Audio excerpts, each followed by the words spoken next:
हम माँ बाप हैं, हमारा काम और हमारी जिम्मेदारी है बच्चों को सुधारना। तो हम इनको सुधारे नहीं तो क्या करें और कितना सुधारें। मैं हूँ रीरी त्रिवेदी, मैं हूँ एक साइकोथेरेपिस्ट, ट्रेनर और पेरेंटिंग कोच।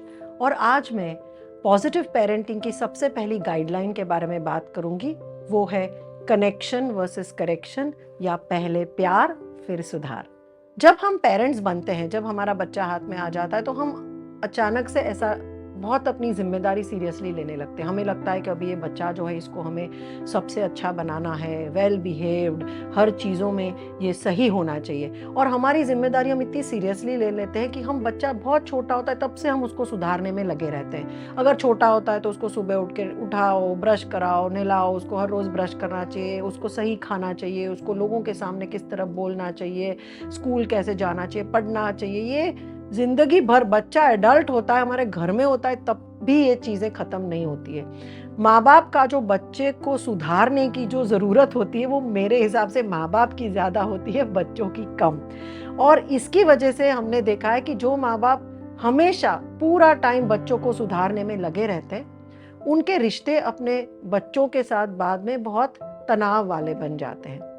हर पेरेंट का इरादा तो अच्छा ही होता है, क्योंकि सुधारना तो पड़ता है। अगर हमने नहीं सुधारा तो कौन सुधारेंगे हमारे बच्चों को।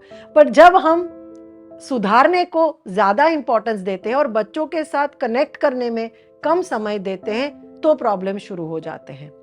जो पेरेंट्स सुबह उठने के साथ ही और सोने तक पूरे दिन भर में पूरा टाइम बच्चों को सुधारने में लगे रहते हैं, उनको करेक्ट करते रहते हैं, ये मत करो, वो मत करो, यहाँ मत रखो, ऐसे मत बोलो, ऐसे मत खाओ, ऐसे मत बात करो, ऐसे करो, वो बच्चे भी ये सुन सुन के परेशान हो जाते हैं। या तो ये सुन के उनको खुद के ऊपर डाउट आने लगता है, उनको ये लगता है, उनका आत्मविश्वास कम हो जाता है और उनको लगता है कि हम खुद तो कुछ सही कर ही नहीं सकते, क्योंकि पूरा टाइम माँ बाप हमें सुधारते रहते हैं, तो मतलब हमारे में कुछ गलत है। तो उनका जो नई चीजें करने का जो उनका जो क्यूरियोसिटी है, उनका जो उत्साह है, वो चला जाता है।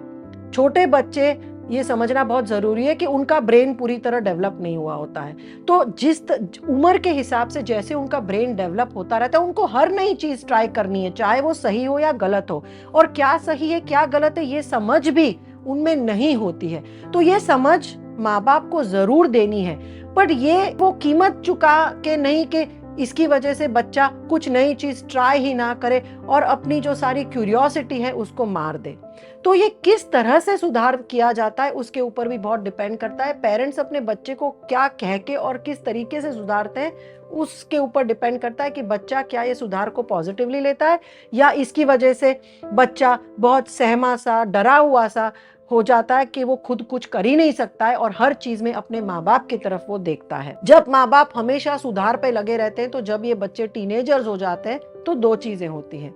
या तो ये फिर बहुत ही विद्रोह करने लगते हैं, रिबेलियस हो जाते हैं, और एक पॉइंट के बाद वो माँ बाप का कुछ भी नहीं सुनते हैं, और ऊपर से जो माँ बाप कहते हैं उससे बिल्कुल उल्टा करते हैं, क्योंकि उनको अपने माँ बाप की तरफ गुस्सा है या माँ बाप से बदला लेना है। तो बहुत से ऐसे बच्चे जिनको इतना माँ बाप ने बचपन में सुधारा है, पूरा टाइम उनको करेक्ट करते रहते हैं, कि बच्चे अभी 15-16 साल की उम्र में सब अलग करने लगते हैं और माँ बाप को हर रोज तकलीफ पहुंचाते हैं। दूसरी तरफ ऐसे बच्चे हैं जो माँ बाप के कांस्टेंट करेक्शन की वजह से उनका आत्मविश्वास कम हो जाता है, उनको सेल्फ डाउट होने लगता है और हर चीज में डरे रहते हैं। उनको हर चीज करने से पहले 100 बार सोचना होता है, और उनको लगता है कि अगर ये करूंगा तो क्या होगा, वो करूंगा तो क्या होगा। तो कोई नई चीज ट्राई नहीं कर सकते, लाइफ में कभी रिस्क नहीं ले सकते, और हर चीज में उनको माँ बाप की परमिशन चाहिए होती है। और यही बच्चे फिर जब बाहर दुनिया में जाते हैं, जॉब करने जाते हैं, तो यही माँ बाप कहते हैं कि मेरे बच्चे में आत्मविश्वास क्यों नहीं है, मेरा बच्चा क्यों कुछ चीज नहीं करता है।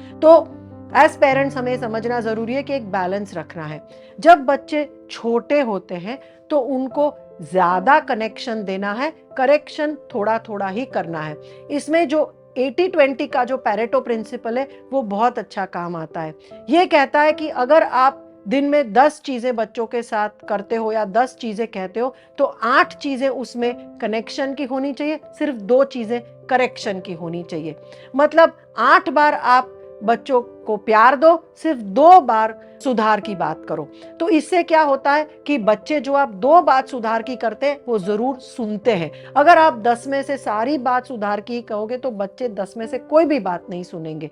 तो ये रिश्तों में भी वैलिड है कि जब आप सब चीजों के बारे में टोकते रहते हो तो कोई कुछ भी नहीं सुनता है, बट बच्चों को पता है कि ये सिर्फ 2 चीज जो बहुत इंपॉर्टेंट है मेरे परिवार के लिए, माँ बाप के लिए, उसी के बारे में अगर आप बोलोगे और बाकी की 8 चीजें आप नहीं तब लाओगे तो बच्चे जरूर वो 2 चीजें सुनेंगे।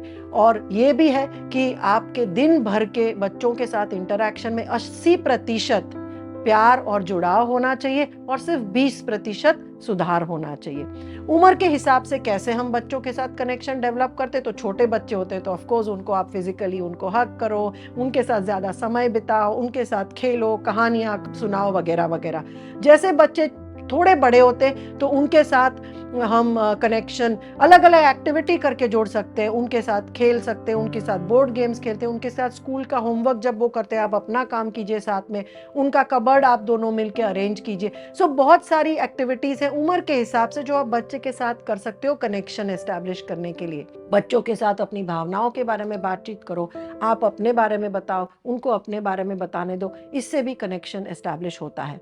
और जब हम टीनेजर्स की बात करते हैं तो टीनेजर्स के साथ ये तरीके नहीं चलेंगे। टीनेजर्स के साथ कनेक्शन एस्टैब्लिश होता है जब आप उनके साथ मैच्योर अडल्ट की तरह बातचीत करो, उनके जो इंटरेस्ट है म्यूजिक में या पॉलिटिक्स में, आर्ट में, उसके बारे में बातचीत करो। टीनेजर्स को अगर आप बहुत ज़्यादा क्वेश्चंस पूछोगे और नोजी बनोगे, आप बहुत ही उत्सुकता दिखाओगे उनकी फ्रेंडशिप्स के बारे में जानना, तो वो शट डाउन हो जाएंगे। तो टीनेजर्स के साथ कनेक्शन एस्टैब्लिश करना होता है। कई बार कुछ भी ना बोल के उनके साथ हाइक पे जाओ, ड्राइव पे जाओ, वॉक पे जाओ, कॉफ़ी पे जाओ, और कई बार सिर्फ बैठो, साथ में म्यूजिक सुनो या कुछ बोर्ड गेम्स खेलो, कार्ड्स खेलो। तो इस तरीके से थोड़ा अलग तरीके से टीनेजर्स के साथ भी कनेक्शन एस्टैब्लिश हो सकता है। हमने देखा है कि जो माँ बाप बचपन में ज़्यादा से ज़्यादा समय कनेक्शन पे निकालते हैं और बाद में धीरे धीरे करेक्शन करते, उनके लिए जब बच्चे टीनेजर्स हो जाते तो उस समय टीनेजर्स के जो प्रॉब्लम्स है उसके साथ डील करना बहुत ही आसान हो जाता है, क्योंकि ऑलरेडी बच्चों का कनेक्शन की वजह से माँ बाप के पे विश्वास भी है और बच्चे माँ बाप के साथ चीज़ें शेयर भी करते हैं। पर जो माँ बाप ने बचपन में 10-12 साल सिर्फ बच्चों को टोका है, सिर्फ उनकी गलतियां निकाली हैं, वो माँ बाप जब टीनेजर्स जब उनके बच्चे होते हैं तो बहुत ही उनके बीच डिस्टेंस बढ़ जाता है।